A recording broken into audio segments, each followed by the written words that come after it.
اگر آپ ان خوش نصیب لوگوں میں سے ہیں جن کو اس بات کی اہمیت کا احساس ہے کہ وہ اپنے وجود کی حقیقت اور زندگی کے مقصد کا پتہ لگائیں، تو آپ ٹھیک جگہ پر آئے ہیں۔ میں آپ کو قرآن کی دنیا میں خوش آمدید کہتی ہوں، جو انسانیت کے لیے اللہ کا تحفہ ہے۔ ہم اپنے قرآن کا سفر سورہ فاتحہ سے شروع کرتے ہیں، جس کا حقیقی معنی افتتاح کا ہے، یعنی کھولنا۔ اعوذ باللہ من الشیطان الرجیم، بسم اللہ الرحمن الرحیم۔ اللہ کے نام کے ساتھ جو مہربان اور رحم کرنے والا ہے۔ ایک دوست، رہنما، ساتھی کا ہونا کتنی عمدہ بات ہے، جس پہ آپ اپنے معاملات کھول سکتے ہیں، جس پر آپ ٹرسٹ کر سکتے ہیں۔ اس لیے ہم اللہ کے ساتھ اپنا سفر شروع کرتے ہیں، یہ جانتے ہوئے کہ وہ ہمارا مستقبل کا ساتھی ہے، ہمارا ہادی ہے، ہمیں ہدایت دینے والا ہے۔ ہمیں صرف اللہ ہی پر مکمل یقین رکھنا چاہیے۔ اللہ تعالیٰ پر ہمارا عقیدہ اس حقیقت کا ادراک رکھنے اور تسلیم کرنے سے مضبوط ہوگا کہ وہ ہمارا خالق اور مالک ہے، وہی ہمارا بنانے والا ہے۔ نہ صرف وہ میرا، آپ کا، بلکہ پوری کائنات کا اور تمام جہانوں کا خالق اور مالک ہے۔ اس لیے ہم اپنی ہر طرح کی عبادات اور تعریفیں صرف اللہ ہی کے لیے کرتے ہیں۔ تو چلیے شروع کرتے ہیں۔ بسم اللہ الرحمن الرحیم۔ الحمد للہ رب العالمین۔ تمام تعریفیں اللہ ہی کے لیے ہیں، العالمین، جو جہانوں کا رب ہے۔ عام طور پر ہم یہ الفاظ ادا کرتے ہیں جیسے لاپرواہی سے ادا کر دیتے ہیں، جیسے اللہ تعالیٰ تمام جہاں کا خالق و مالک ہے۔ ہم اس کی گہرائی میں نہیں اترتے، ہمیں احساس ہی نہیں ہوتا کہ اس کا مطلب کیا ہے۔ صرف لفظ العالمین کا سوچیں اور تصور کی بنا پر سوچیں تو پوری کائنات، اور کائنات کتنی وسیع ہے نا، کتنی وسیع ہے، کتنی زیادہ گلیکسیز ہیں اس میں، اور ہم تو صرف اس میں سے ایک گلیکسی کا حصہ ہیں۔ اس میں سے بھی اتنی بڑی گلیکسی میں بھی ایک چھوٹا سا سولر سسٹم، اور سولر سسٹم میں اتنے پلانٹس، اتنے اسٹارز، اتنے میٹیورائٹس، اور اس میں سے بھی ایک ارتھ کا، اور اس ارتھ میں بھی کتنے زیادہ ملک، صحرا، جنگل اور سمندر، دریا، اتنا زیادہ وسیع ہے اللہ تعالیٰ کی قدرت کہ ہم اس میں سے ایک چھوٹے سے جگہ کا حصہ ہیں۔ بے شک ہمارا علم محدود ہے اور ایک ہی نظر میں سب کو تصور کرنا ناممکن ہے، لیکن اتنا سوچیں کہ اللہ تعالیٰ کتنے بڑے ہیں، جس نے نہ صرف یہ سب کچھ تخلیق کیا بلکہ بغیر کسی واسطے اور پہلے سے موجود چیزوں سے، بلکہ سب جانداروں کی پرورش بھی کر رہے ہیں، ان کو پال بھی رہے ہیں، ان کو کھلا پلا بھی رہے ہیں، اور ہمارا کوئی ایسا دن نہیں گزرتا کہ ہم کھانا کھائے یا پانی پیے بغیر رہے ہوں۔ ہر چیز کا اگر تفصیلی سوچے تو ہمیں ریئلائز ہوتا ہے کہ اللہ تعالیٰ کی قدرت کتنی وسیع ہے، اللہ تعالیٰ کتنے رحیم ہیں۔ ہم روز کتنی غلطیاں کرتے ہیں، لیکن اللہ تعالیٰ پھر اگلے دن ہمیں اس سے بہترین کھانا عطا فرماتے ہیں۔ اللہ تعالیٰ بہت زیادہ مہربان ہیں، بہت زیادہ رحم کرنے والے ہیں۔ الرحمن رحیم، مہربان اور رحم کرنے والے۔ اللہ کے رحم کی بنا پر ہم اس زمین پر اپنا وجود برقرار نہیں رکھ سکتے۔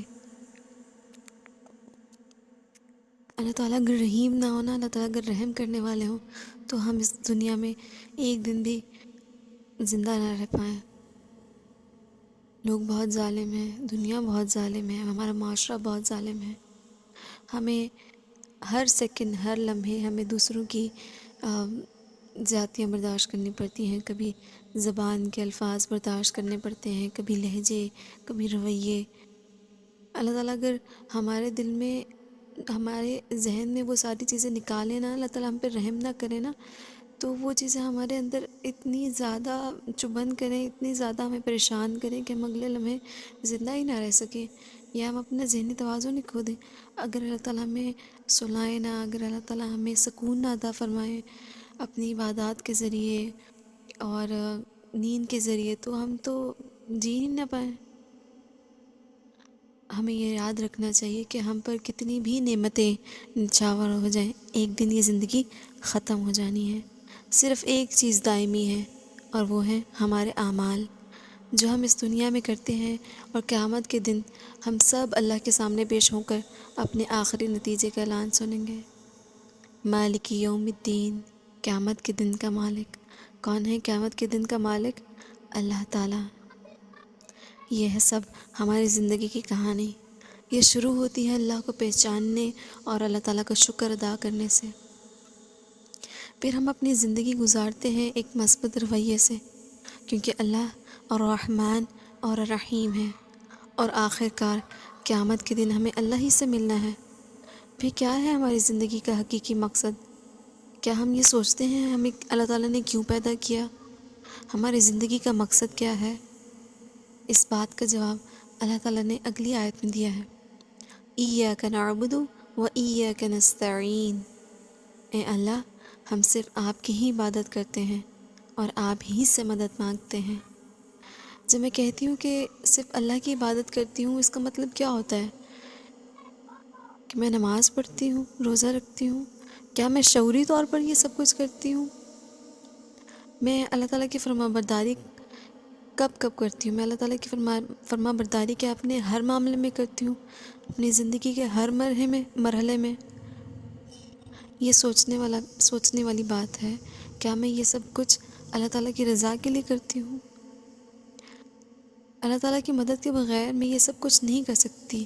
نہ میں تعلیم حاصل کر سکتی ہوں، نہ میں بچوں کو صحیح سے پال سکتی ہوں، نہ ہی میں گھر کا کوئی کام کر سکتی ہوں، نہ ہی میں جاب کر سکتی ہوں۔ کچھ بھی، یہاں سے 2 قدم اٹھانا بھی میرے بس میں نہیں ہے جب تک کہ اللہ تعالیٰ کی مدد نہ ہو۔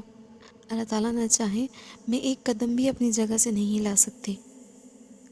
اس لیے ہمیں یہ سکھایا گیا ہے کہ ہم صرف اللہ تعالیٰ ہی کی عبادت کے لیے پیدا کیے گئے ہیں، اور اللہ تعالیٰ سے ہی مدد مانگتے ہیں۔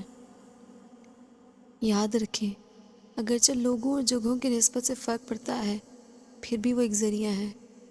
ماں باپ، بہن بھائی، معاشرہ، یہ سب ہمارے زندہ رہنے کے لیے اللہ تعالیٰ نے بنائے ہیں۔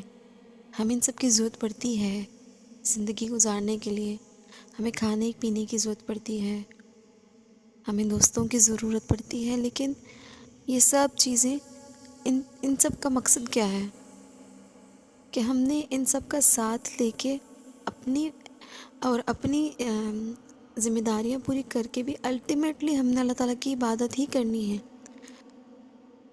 الٹیمیٹ کام کیا ہے؟ جو کرنے کا کام ہے وہ اللہ تعالیٰ کی عبادت ہے۔ باقی سارے لوگ ہمارے آس پاس وہ ایک ذریعہ ہیں۔ تمام اچھائیاں اللہ تعالیٰ ہی کی طرف سے ہیں، اس لیے ہم اللہ تعالیٰ ہی سے مدد مانگتے ہیں کہ ہمیں سب سے زیادہ مطلوب چیز عطا کر دیں اللہ تعالیٰ۔ اور سب سے زیادہ مطلوب چیز کیا ہے؟ ہدایت۔ ہمیں سیدھا راستہ دکھا دیں، ہمیں گائیڈنس دے دیں۔ ہم کیریئر کاؤنسلرز کے پاس جاتے ہیں کہ ہمیں گائیڈنس دیں کہ کون سا کیریئر ہمیں چوز کرنا چاہیے، کون سے سبجیکٹس ہمیں گریجویشن میں لینے چاہیے، کون سے سبجیکٹس ہمیں ایف اے میں لینے چاہیے کہ ہمارا کیریئر جو ہے وہ بہترین ہو سکے۔ ہمیں وہ گائیڈنس، ہم لوگوں کے پاس جاتے ہیں۔ اللہ تعالیٰ نے ہمارے لیے سیدھا راستہ ہمیں بتا دیا ہے قرآن نازل کر کے۔ قرآن کے ذریعے ہمیں بتا دیا ہے کہ آپ کا سیدھا راستہ جنت کی طرف جاتا ہے، اور یہ سیدھا راستہ، اس سیدھے راستے پر آپ کس طرح چل سکتے ہیں۔ قرآن کو جب تک تھامے رہیں گے تب تک آپ سیدھے راستے پر چلیں گے، قرآن پر جب تک عمل کرتے رہیں گے آپ سیدھے راستے پر جائیں گے، اور آپ کی جو ڈیسٹینیشن ہے وہ جنت ہے۔ اگر آپ کسی بھی جگہ پہ جا کے آپ نے اپنا راستہ تبدیل کیا ہے، ہدایت والے راستے سے آپ نے منہ موڑا، تو آپ کا جو الٹیمیٹ ڈیسٹینیشن ہوگی وہ دوزخ ہوگی۔ اہدنا الصراط المستقیم، اے اللہ ہمیں سیدھا راستے پر چلا۔ ہدایت کی دعا کا مطلب یہ ہے کہ ہم اللہ تعالیٰ سے درخواست کر رہے ہیں، ریکویسٹ کر رہے ہیں کہ ہمیں سیدھا راستہ دکھائیے، ہمیں توفیق دیجیے کہ ہم اس راستے پر چل سکیں، ہدایت کے راستے پر چل سکیں۔ جب تک ہم اپنی منزل پہ نہ پہنچ جائیں ہمیں سیدھے راستے پر ہی رکھیے گا۔ سیدھا راستہ کون سا؟ جنت تک کا راستہ، وہ راستہ جس پر چل کر ہماری دنیا بھی کامیاب ہو اور ہماری آخرت بھی کامیاب ہو۔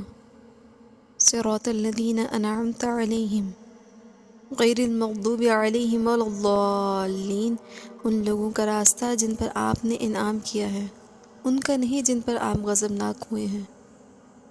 غضبناک ہوئے ہیں کن پر؟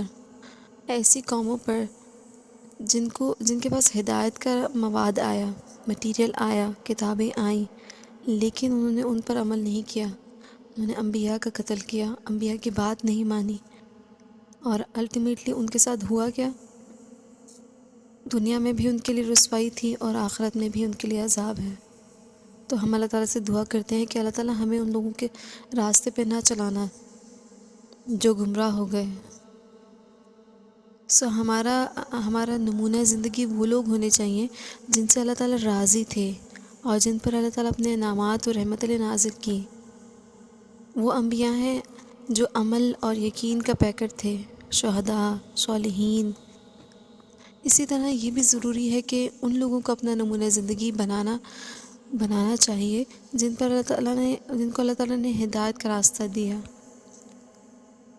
اور ان کا نہیں اپنانا چاہیے جن پر اللہ تعالیٰ غیظ و غضب ہوئے، یا جنہوں نے اللہ تعالیٰ کی غیظ و غضب کو دعوت دی کیونکہ انہوں نے سچ کو جھٹلایا تھا، اپنی نفسانی خواہشات کی پیروی کی تھی۔ انبیاء کے آمد کے بعد سچ سامنے ہوتے ہوئے بھی، اللہ تعالیٰ کی نشانیاں سامنے ہوتے ہوئے بھی انہوں نے انکار کیا۔ ہمارے پاس بھی ہدایت کا مواد، ہدایت کا جو مٹیریل ہے، اللہ تعالیٰ نے قرآن نازل کیا ہے، تو ہم اللہ تعالیٰ سے دعا کرتے ہیں کہ اللہ تعالیٰ ہمیں ان لوگوں میں شامل نہ کر دینا جن پر اللہ تعالیٰ نے اپنا عذاب نازل کیا۔ اس قرآن کے ساتھ ہمارا تعلق ہمیشہ قائم رکھیے۔ ہم اللہ تعالیٰ سے ریکویسٹ کریں کیونکہ اللہ تعالیٰ ہر چیز پر قادر ہیں، اللہ تعالیٰ ہر چیز پر قدرت رکھتے ہیں۔ اللہ تعالیٰ اگر نہیں چاہیں گے تو پھر ہم لوگ مزید نہیں پڑھ سکیں گے، لیکن اللہ تعالیٰ سے جب آپ دعا کریں گے تو اللہ تعالیٰ ایسے ایسے راستے کھولیں گے جو آپ کے گمان میں بھی نہیں ہوں گے، وہاں سے آپ کے لیے آسانیاں آئیں گی، قرآن کے راستے صاف ہوتے جائیں گے۔ اسی طرح ہمیں محتاط بھی رہنا ہے کہ ہم لوگوں میں سے نہ ہو جائیں جنہوں نے سیدھا راستہ ڈھونڈنے کی زحمت ہی نہیں کی۔ کچھ ہوتے ہیں نا جو ایفرٹ کرتے ہیں، کچھ یہاں پہ بہت ایفرٹ کر کے آئے ہوں گے، نہیں ہم نے قرآن سیکھنا ہے، ہم نے قرآن پڑھنا ہے۔ کچھ یہاں پہ ایسے بھی ہوں گے جو بیٹھے تو فزیکلی تو یہاں پریزنٹ ہیں، لیکن ان کا ذہن، ان کا دل کہیں اور موجود ہے، وہ کچھ اور سوچ رہے ہیں۔ اور کچھ تو بالکل ایسی محفل میں آنے کی زحمت ہی نہیں کرتے، تو اللہ تعالیٰ ہمیں ان میں سے بالکل شامل نہ کرنا۔ اس طرح اس صورت کا اختتام ہوتا ہے، اور نہ صرف ہمارے لیے قرآن کا سفر کا آغاز ہے یہ، بلکہ ہماری زندگی کا مقصد کا خلاصہ بھی، ہماری زندگی کا جو مقصد ہے اس کا نچوڑ اس سورۃ فاتحہ میں ہے۔